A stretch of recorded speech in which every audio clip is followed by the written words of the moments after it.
bad first quarter mile, then adrenaline dump. Mile 1, 7, 10 pace. Kept going like the asphalt was on fire behind me. 10K mark around 43 minutes. Solid. Still couldn't believe I was running. Body broken. How was this happening? Soft casts. Fuck that. Running a marathon. Mile 13 halfway point. Official clock 1:35:55. Holy shit. Did the math. Boston qualifying time for my age group was under 3:10:59. I was right on the cusp. Laughed out loud. Slammed a Gatorade. This opportunity might never come again. Seen too much death, knew tomorrow wasn't promised. When opportunity knocks, you don't just answer, you kick the fucking door down. Wasn't easy. Hit the wall mile 18. Glycogen depleted, bonking, lungs heaving. Legs felt like running in quicksand, needed to stop. Refused, pushed through 2 more miles of hell. Felt rejuvenated somehow. Mile 22, still in the hunt for Boston, but 30 seconds off pace. Needed my best effort for the final 4 miles. Dug deep. Kicked high, lengthened stride. Man possessed. Turned the final corner towards Mandalay Bay, thousands cheering. Blurred sprint home. Last 2 miles, sub 7-minute pace. Finished just over 3:08. Qualified for Boston. Sat on the grass afterwards, waiting for Kate and Mom to finish their own battles. And that other question, the one born not of fear or pain, but of possibility, echoed in my mind. What am I capable of?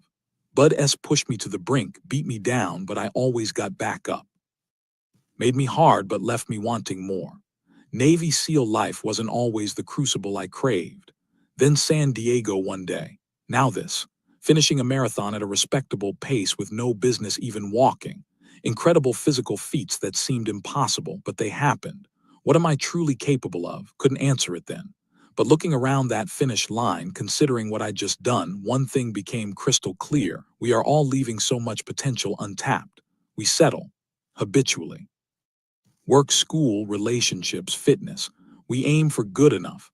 We accept limits, ours and the ones others place on us. We build comfortable boxes and live inside them.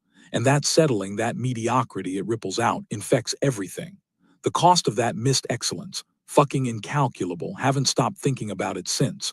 Okay, so maybe you're feeling fired up now. Maybe you're thinking, yeah, I settled too much. Good, but how do you break free? How do you tap into that hidden potential? You have to understand the enemy, and the enemy isn't out there. It's in here, points to head. It's your own mind, your own internal governor. Think of your mind like the central command of your body. It wants to keep you safe, alive, comfortable, survival mechanism, right? Back in the caveman days, that shit was useful. Conserve energy, avoid unnecessary risks, stay with the tribe. But we ain't cavemen anymore. That same mechanism that kept us alive then is now holding us back, locking us in cages of comfort and mediocrity. It sets limits based on past experiences, fears, insecurities. It tells you what you can't do. It whispers doubt. It screams pain when you push too hard. It's the voice that says, you've done enough, time to rest, play it safe. That's the governor. It's like the limiter on a car engine. Prevents it from redlining, from burning too hot, from blowing up. Protects the machinery. But it also caps performance. Our governor, though, it's not hardware, it's software, deeply embedded, intertwined with our identity, our fears, our desires.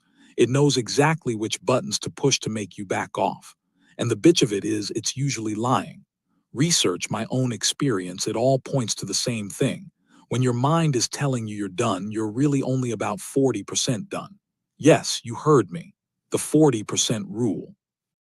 When you feel like you've reached your absolute limit, when the pain is unbearable, when doubt is crushing you, when you literally think you cannot take another fucking step, you still have 60% more in the tank. Think about that. 60%. More than half your potential remains untapped the moment you decide to quit. Why? Because the governor kicks in hard. It floods you with pain signals, fatigue, negative self-talk, all designed to protect you from perceived harm, from pushing too far into the unknown. It wants homeostasis.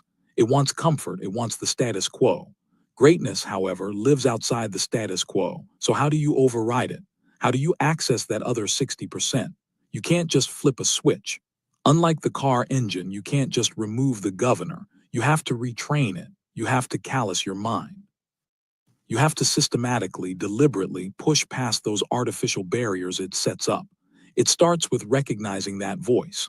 When you hit that wall, when the desire to quit washes over you, identify it.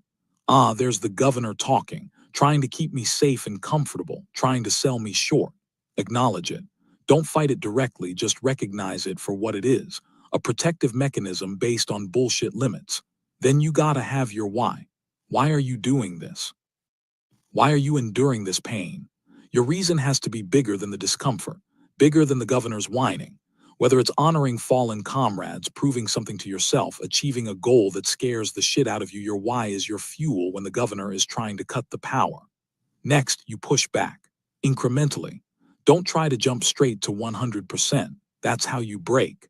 When you hit that 40% wall, aim for 45%. Run 1 more minute. Do 5 more push-ups. Study for 15 more minutes. Just a little bit further than your mind wants you to go. Each time you do that, you're rewriting the software. You're teaching the governor that you can go further, that the perceived limit was bullshit. You're expanding your pain tolerance. You're callousing your mind. Think of it like lifting weights. First time you lift, you're sore as hell, but you keep going back. Over time, the same weight feels easier. Your muscles adapt. Your mind adapts the same way, but only if you consistently challenge it. Only if you embrace the suck. Only if you get comfortable being uncomfortable. This isn't about feeling good. This isn't some positive thinking mantra bullshit. This is about reprogramming your response to hardship. It's about understanding that pain and fatigue are just signals, information your governor is using to try and control you. Learn to listen to your body, yes, but learn to question what your mind tells you when things get hard. The 40% rule applies everywhere. That project at work that seems overwhelming, you've got more capacity than you think. That difficult conversation you're avoiding, you have the strength to handle it. That degree you think is impossible, you have the mental endurance.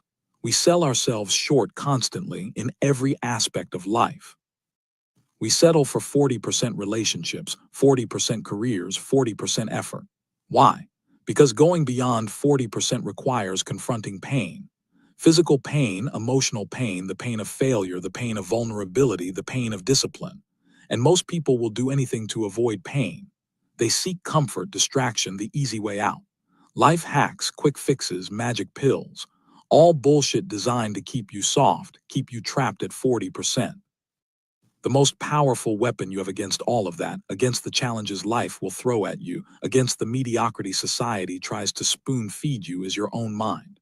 But only if you forge it, only if you sharpen it, only if you build that fucking armor.